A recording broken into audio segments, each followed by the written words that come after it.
Wow, every time I do this, I get goosebumps.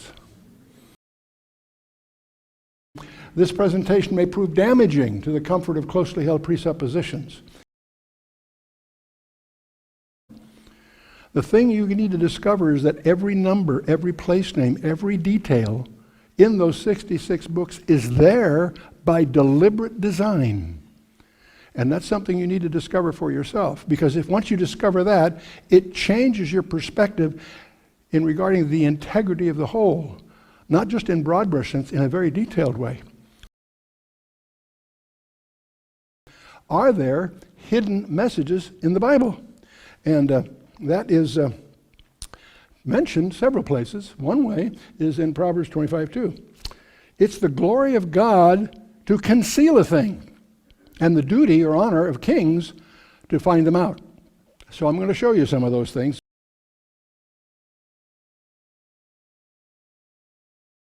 Now, Enoch's an interesting guy. We know quite a bit about Enoch, strangely enough. When he was 65 years old, something happened in his life which caused him from that day on to walk with God, whatever that means. Okay? What happened there? Something else you need to understand. The flood of Noah did not come as a surprise. The flood of Noah was preached on for 4 generations. And Enoch was told that as long as his newly born son is alive, the judgment of that flood would be withheld. And that's why he named him Methuselah. As you analyze that word in the Hebrew, it comes from a root, muth, which means his death. It occurs 125 times in the Old Testament. And the verb shalach, which means to send forth, to bring or send forth. The name Methuselah actually means, from the roots, his death shall bring. Now what's interesting about this is, when you get to Genesis chapter 5, we tend to sort of skip over it. Genesis 1 and 2, the creation, that's great stuff. Genesis 3 is the seed plot for the whole Bible. Genesis 4, the murder, and so forth. And Genesis 6 on is the flood of Noah. Genesis 5 is one of those chapters you have a tendency to skip over. I mean, what is it? It's just a genealogy of 10 guys, okay? Adam, Seth, Enosh, Kenan, Mahalalel, Yared, Enoch, Methuselah, Lamech, and Noah. The problem with Genesis 5 is that it's not translated for you. Most of us are operating from an English translation. In this case, those names are transliterated. The meaning isn't there. It's an approximation of how they pronounced it.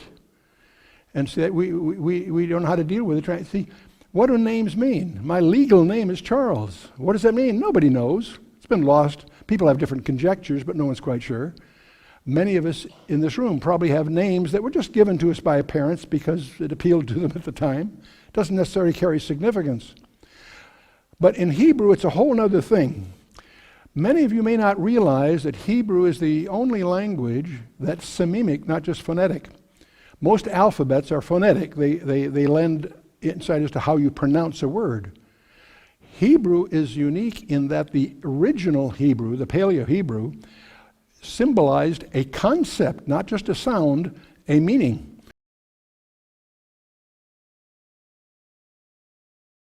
Okay, so you've been with me so far. We have a genealogy here then of 10 people. Adam, Seth, Enosh, Kenan, Mahalalel, Yared, Enoch, Methuselah, Lamech, and Noah.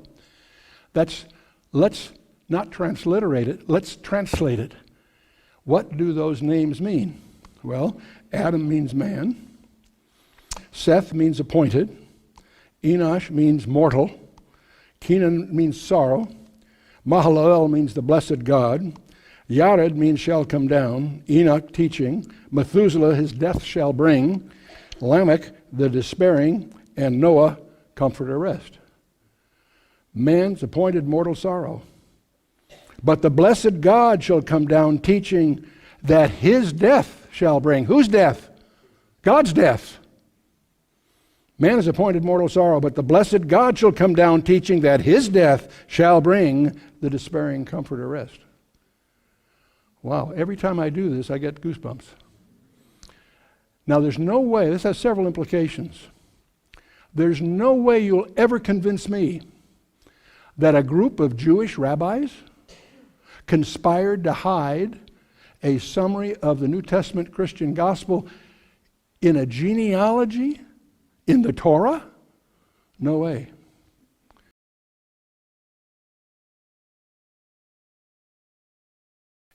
One of the Kabbalists of the 16th century, Rabbi Moses Cordovero, pointed out, he recorded that the secrets of the Torah are revealed in the skipping of the letters. And this is one of the early allusions that caused scholars to start looking at this, where they've rediscovered things that were known to the early Kabbalists. And one of the many different forms, perhaps the least interesting of all the forms, but the one that's most popular today, is the equidistant letter sequence. What do I mean by that? Well, here's just a candidate sentence I've thrown on the screen to make a point. Rips is one of the scientists in this area. Rips explained that each code is a case of adding every fourth letter to form a word. Now, if you take every fourth letter of this sample sentence, and you take every fourth letter, it spells out another message. Read the code. Now, this is just an example to demonstrate what a equidistant letter sequence of 4 could contain. It's possible to put a message inside another message by dealing with an equidistant letter sequence. And so one of the Kabbalistic discoveries that a guy by the name of Weissmandel discovered after World War I, he lived between World War I and World War II, and he rediscovered something the Kabbalists had dealt with. The word Torah is 4 letters in Hebrew, the equivalent of what we would call a T-O-R and H, a Tau, Vav, Resh, and He. And if you go to the first Tau and you count 49 letters, 7 squared, you get to a Vav. You again count 49 letters, you get to a Resh. And you count another 49 letters, and you get a He. And that happens to spell Torah. Bear in mind, as I say, we write backwards compared to them, but you get the idea. Okay, so you say, well, gee, that's cute. Could be just an accident of circumstance. Yes, it could, I suppose. Let's take a look at Exodus. Same thing happens. You go to the first Tau, count 49 letters, you get a Vav. Count 49 letters, you get a Resh. Count 49 letters, you get a He. And again, you spell Torah. Now, for it to happen twice that way starts to suggest somebody did it on purpose. Trying to do something like that on purpose turns out, by the way, to be far more difficult than it looks at first.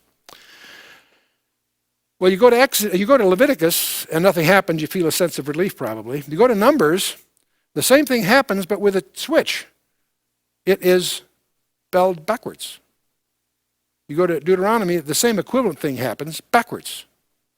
And well, you take another look at Leviticus, and you don't use 49, use 7. You discover at intervals of 7, you have the name of God, the Yad He Vav He. Now you stand back from this whole thing. In Exodus and Genesis, it goes forward. In Numbers and Deuteronomy, it goes backwards. And the suggestion the Kabbalists will tell you is that the Torah always points to Yad He Vav He. So the one thing you can't deny here is the evidence of design. Somebody designed this package. And the more you study this package, the more you find laced all through it are evidences of very skillful design. And that's something that, in my opinion, we owe a debt to the Kabbalists for, because they're the ones that really reveal this to us. And why, you say, why 49? Well, of course, it's the square of 7. And there's the counting of the Omar in the Hebrew calendar. Rabbi Hirsch said that the Jews' catechism is his calendar. Feast of First Fruits, First of Weeks, and so forth. Also, there's the prophetic genealogy in the book of Ruth. In Genesis 38, Judah and Tamar give birth to Perez and Zerach. Boaz descended from Perez. Boaz married Ruth, had a son named Obed. Obed had a son Jesse, and the father of David.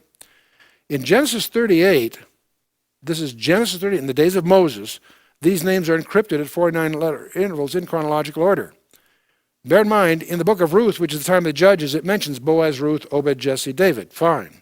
But that's not even until Samuel. We haven't got to the monarchy yet. But go back to the books of Moses, in Genesis 38, you can find the 3 letters that make up the name of Boaz at 49 letter intervals. You continue the 49 letter intervals, you find you have Ruth in 49 letter intervals. Continuing in that passage, 49 letter intervals, you have Obed, and then you have Yishay, or Jesse, as we would call it, and then you have, at 49 letter intervals, the name of David. So what you have here is Boaz, Ruth, Obed, Jesse, David, each encrypted with an interval of 49, in chronological order. Now, the cynics will say, well, that's just all just an accident of statistical circumstance. I don't think so.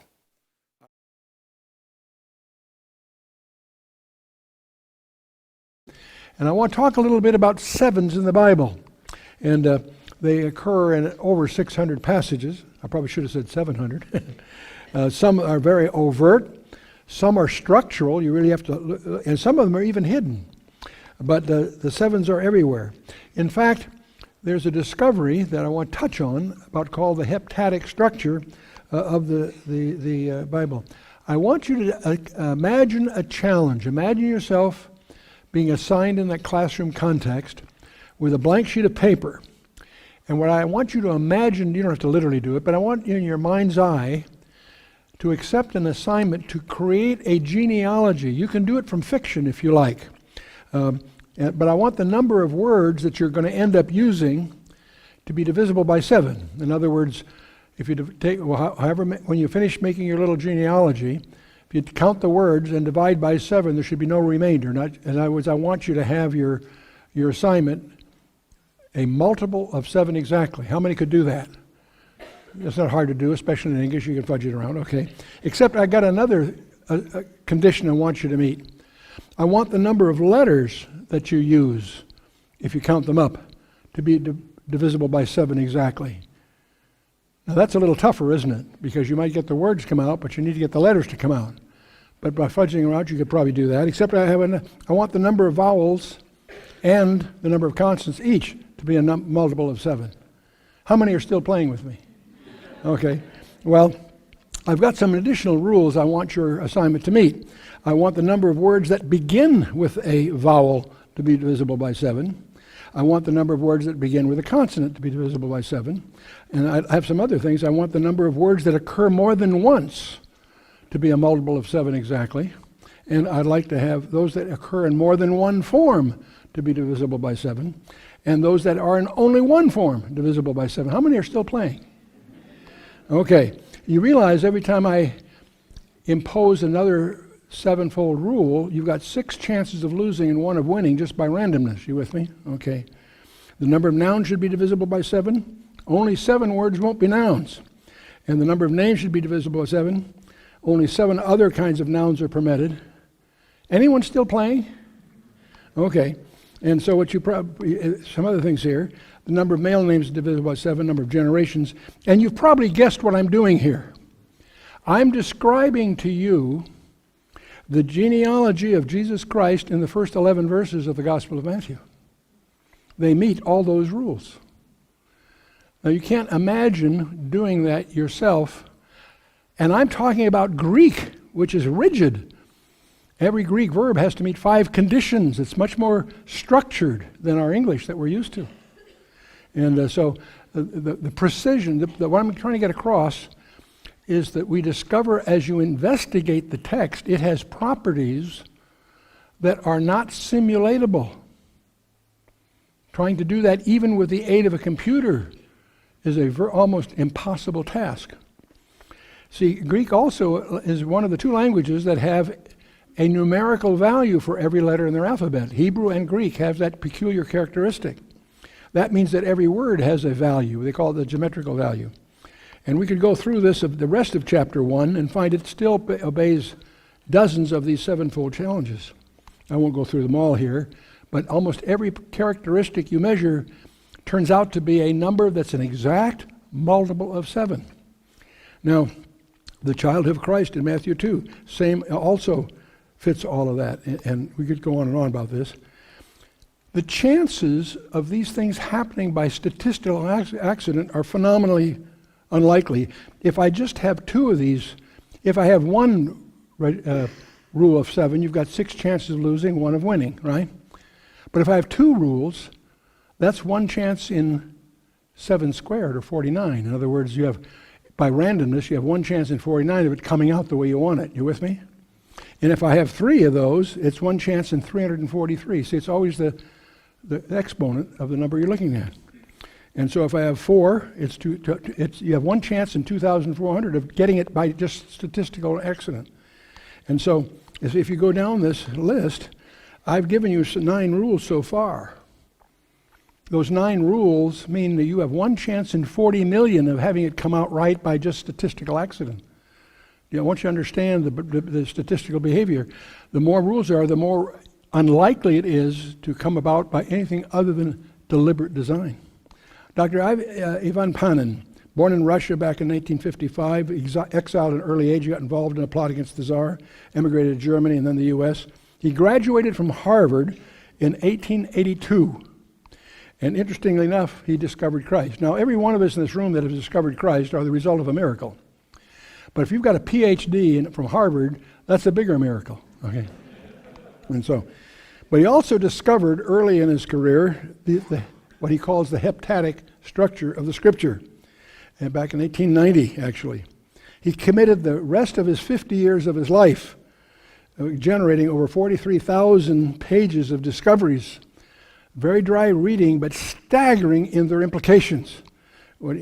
Because among other things, it tells you there are all kinds of properties of the Torah that depend on the precise letters that you're using, which tells you not only did God give Moses the Torah, he gave it to Moses letter by letter. You pull one letter out of that and some of those properties start to dissipate. Staggering implication to an information scientist. And so, but I want to mention just one of these that to me is the most staggering of them all. The New Testament consists of 27 books. That means they have a word that starts them and a word that ends them. And if there's 27 books of the New Testament, then you've got 54 words, okay? And so there's a total vocabulary of those words that happen to be 28 words in the Gospels. And so if you go through all this arithmetic, the shortest word, the longest word, all that sort of thing, each one of those are a multiple of 7. But here's the one that's interesting to me. The vocabulary in the Gospel of Matthew that is unique to the Gospel of Matthew happens to be a multiple of 7. It occurs 42 times, that's 7 times 6. It has 226 letters, that's 7 times 18.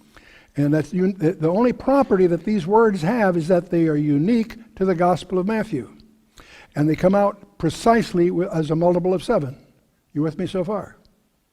My question is, gee, that's interesting.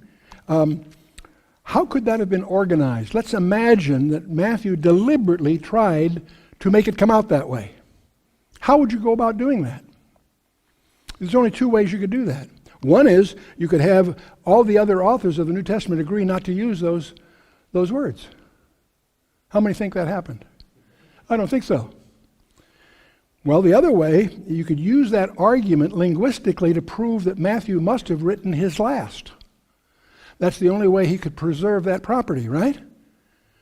So I could use that as an argument, at least, that Matthew wrote his document last.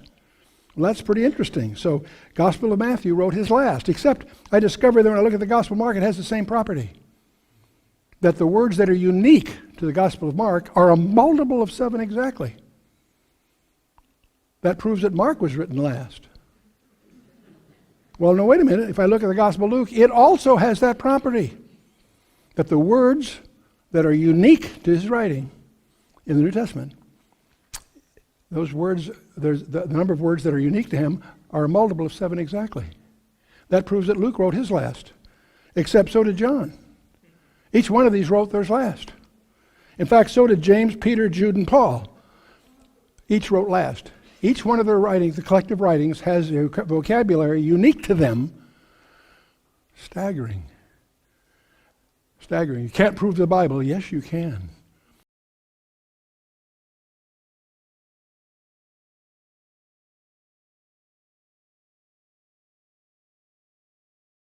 So here are these 4 camps. Judah, Issachar, and Zebulun. Reuben, Simeon, and Gad, Ephraim, Manasseh, and Benjamin, Dan, Asher, and Naphtali. And we have their numbers. If you add those numbers, you will get the population of each of the 4 camps. And we're not through yet. What do you say, gee, Chuck, what do I do with that? Well, let's back up here. The tabernacle is in the middle of the camp. Around the tabernacle, you have the Levites. The Kohathites, Gershonites, Merarites as the 3 families, but Moses and the priests, which are the core group, on the east side. The east side is, of course, the key side. Now, I have no idea how much space they took to camp. You do understand how hard the rabbis try to keep what they believe the law is saying. We often accuse them of splitting hairs, but they try very hard to do what it literally says. We could learn some lessons from them, perhaps. Camp of Judah was instructed to camp east of the Levites. That sounds simple, but it's not. The camp of Reuben was instructed to camp south of the Levites. Well, no problem. If you're going to be strictly obedient to the instructions of the Torah, that denies you the opportunity to camp southeast of the tabernacle, of the Levites. Because if you're southeast, you're not east or south. You're in between. And only the cardinal directions are ordained for the camping. So you have to figure out how wide the Levites are camping and stay within that range if you're going to stay east of the Levites. Do you follow me? Now, and your length then you take proportional to whatever you need for population. So here are the Levites. The camp of Judah is on the east side. Their symbol is the lion, incidentally, the lion of the tribe of Judah. And so they can camp as wide as the Levites have staked out for themselves. Whatever that is, they can, as long as they're east of that, they're obedient. The same thing, likewise, Reuben. His symbol was the man, incidentally. So there again, they can camp as wide as the Levites have staked out, no wider, and they take whatever depth they need for their people. If somebody tries to camp between these two, he's neither east nor south. That's verboten. So likewise, okay, we have these 4 zones, southeast, southwest, northwest, northeast, that would be in effect prohibited. Ephraim is on the west side. His symbol was the ox, the symbol of service. And then we have on the north side the tribe of Dan, which ultimately became the eagle, was the symbol of the tribe of Dan. And we have the 4 camps of Israel. Now we add to this the fact that we know what the populations are. We don't know their absolute populations, but we have relative figures. In other words, whatever the number going to war, I think would be reasonably statistically indicative of what the total population is. We have about 186,000 in Judah, 151,000 in Reuben, the camp of Reuben, and we have about 108,000 in the camp of Ephraim, and about 157 in the camp of Dan. So what we're going to do right now is we're going to embark on a magical helicopter. Outside, I've got parked a special jet ranger, and this one's a very unusual one because it's also a time machine. So we're all going to, in our mind's eye, get in this helicopter, and as we fly over to Israel, we're going to crank it back about, 4,000 years? And 3,000 some. And we're going to approach the camp of Israel from the east side. And as we approach the camp of Israel, we'll see, of course, right in the center of it, the tabernacle and the Levites. But as we begin to appreciate, this is basically a sketch of the camp of Israel made to scale. I'm using the tribe of the area of the Levites as my unit. And whatever that is, the length, the proportions of the arms will be proportional to the populations. The largest one is to the east, 186,000 units, say. The shortest one to the west. And the other 2 nominally about the same. And what do you see there? You can't escape it, can you? This is probably what Balaam saw from the mountains of Moab when he was going to curse Israel.